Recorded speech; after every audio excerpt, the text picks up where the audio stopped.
Oxaliplatin 5-FU, had a response, then had disease progression, almost grade 2 neuropathy with the progression, then got irinotecan, capecitabine, progression of first evaluation.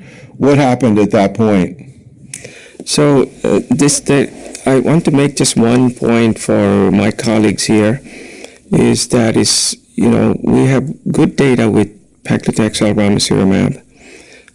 So that's why we shouldn't use a taxane in the first line setting, because if you add a taxane and make the tumor resistant to taxane, you will not get the benefit of the combination.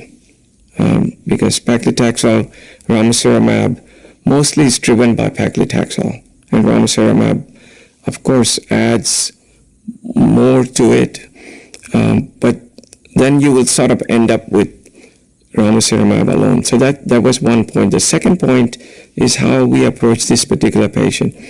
So if you get considerable neuropathy with the first line therapy, you cannot jump into paclitaxel ramucirumab either.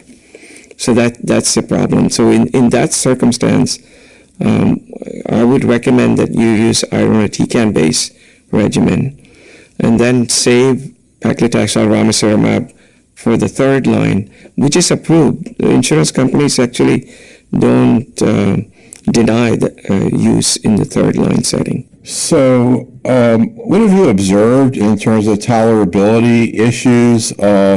We did a poll of investigators recently, asked them what they had observed.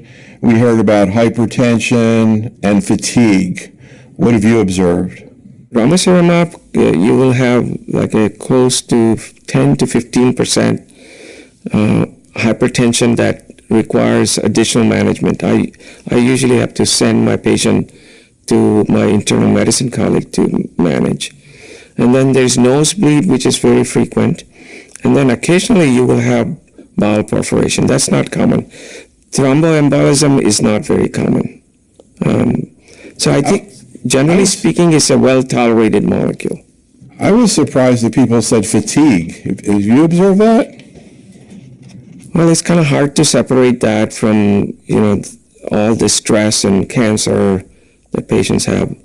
I'm not sure that is, fatigue by itself is caused by this molecule. I'm not sure of that.